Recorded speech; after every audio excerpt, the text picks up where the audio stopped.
মৰমৰ ছাত্ৰ ছাত্ৰীসকল, এইখন এখন এনুৱেল এক্সাম 2025 চনৰ ক্লাছ 8ৰ এখন গণিতৰ পৰীক্ষাৰ প্ৰশ্নকাকত। এইখন যোৰহাট জিলাৰ প্ৰশ্নকাকত। ইয়াৰ যিখিনি ছুটি প্ৰশ্নখিনি আজি তোমালোকৰ লগত আলোচনা কৰিম। আমি প্ৰথম প্ৰশ্নটো চাওঁ। দুটা পৰিমেয় সংখ্যাৰ মাজত থকা পৰিমেয় সংখ্যা। অপশ্যন দিয়া আছে 1, 2, 3 অসংখ্য। দুটা পৰিমেয় সংখ্যাৰ মাজত অসংখ্য সংখ্যক পৰিমেয় সংখ্যা থাকে, গতিকে ইয়াত শুদ্ধটো হ'ব অপশ্যন 4। তাৰপিছতো কৈছে যদি বি নম্বৰটো কৈছে ax = 0 হ'লে xৰ মান হ'ব। অপশ্যন দিয়া 0 a -a 1/a। যদি x = 0 হয় গতিকে xৰ মান হ'ব আমাৰ 0। এই মানটো আমাৰ 0 হ'লেহে, গতিকে শুদ্ধটো হ'ব আমাৰ অপশ্যন 1। তাৰপিছতে কৈছে এটা যুগ্ম সংখ্যা a হ'লে তাৰ ঠিক পিছৰ যুগ্ম সংখ্যাটো হ'ব। অপশ্যন দিয়া আছে a+1, a+2, a+3, a+4। এটা যুগ্ম সংখ্যা যদি a হয় তাৰ পিছৰ যুগ্ম সংখ্যাটো হ'ব a+2। গতিকে ইয়াত 2 নম্বৰটোৱে আমাৰ শুদ্ধ। এটা খৰভুজৰ অন্তঃকোণৰ সমষ্টি। অপশ্যন দিয়া আছে 360 ডিগ্ৰী, 540 ডিগ্ৰী, 720 ডিগ্ৰী, 900 ডিগ্ৰী। আমাৰ সূত্ৰটো আছিলে twice n - 4 × 90 ডিগ্ৰী। আমি এনৰ মান যদি 6 বহাই দিওঁ আমি খৰভুজৰ অন্তঃকোণৰ সমষ্টি পাওঁ আমি 720 ডিগ্ৰী। গতিকে শুদ্ধটো হ'ব আমাৰ অপশ্যন 3। এটা সুষম পঞ্চভুজৰ অন্তঃকোণৰ সমষ্টি 540 ডিগ্ৰী হ'লে সুষম বহুভুজৰ অন্তঃকোণৰ সমষ্টি 540 ডিগ্ৰী হ'লে বহুভুজটো হ'ব চতুৰ্ভুজ, পঞ্চভুজ, খৰভুজ, সপ্তভুজ। উত্তৰটো হ'ব আমাৰ পঞ্চভুজ। দুটা মুদ্ৰা একেলগে টছ কৰিলে প্ৰাপ্ত হ'ব পৰা আটাইবোৰ ফলাফলৰ সংখ্যা 2, 3, 4, 5। শুদ্ধটো হ'ব ইয়াত 4। এটা পৰিমেয় সংখ্যা যি তাৰ অনুন্নয়কৰ সৈতে সমান। অপশ্যন দিয়া আছে 1, -1। 3 নম্বৰ দিয়া আছে 1 আৰু 2 দুইটা এটাও নহয়। আমি 1 আৰু -1ৰ যদি অনুন্নয়ক লওঁ আমি দুইটা সমান পাম। গতিকে ইয়াৰ শুদ্ধটো হ'ব অপশ্যন 3। √/6.25ৰ বৰ্গমূল কিমান হৈছে? ইয়াৰ শুদ্ধ হ'ল আমাৰ 2.5। তাৰ পিছৰ প্ৰশ্ন, তলৰ কোনটো ত্ৰিমাত্ৰিক আকাৰ? অপশ্যন দিয়া আছে ৰেখা, আয়ত, ঘনক, বৰ্গ। ইয়াত ত্ৰিমাত্ৰিক আকাৰটো হ'ব আমাৰ ঘনক।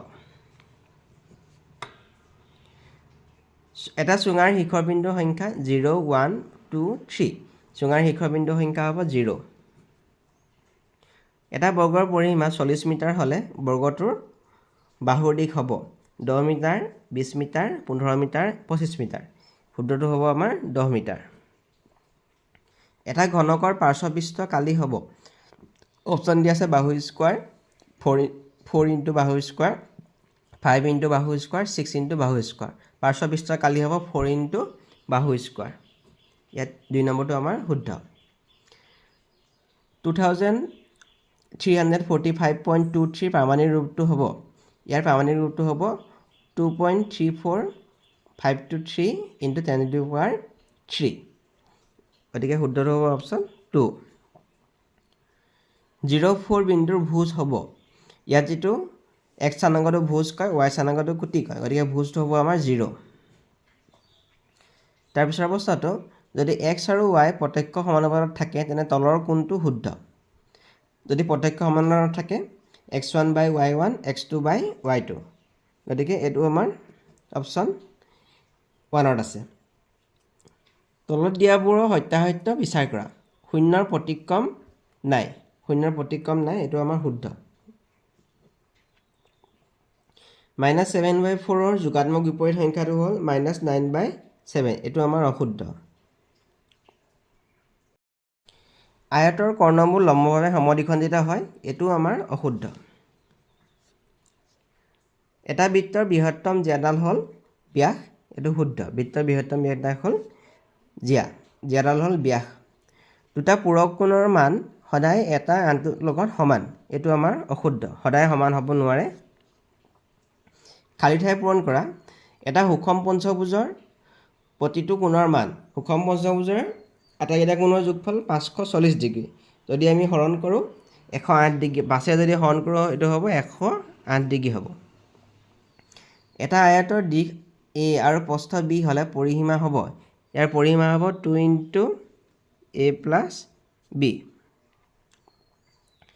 তাৰপিছত কৈছে খৰভুজৰ কৰ্ণৰ সংখ্যা হ'ব 6ডাল। a to the power 0 মানে কিমান হ'ব 1। এটা বৃত্তত আঁকিব পৰা ব্যাসৰ সংখ্যা, এটা বৃত্তত আমি কিমানডাল ব্যাস আঁকিব পাৰিম আমি সেইটো হ'ব আমাৰ অসংখ্য।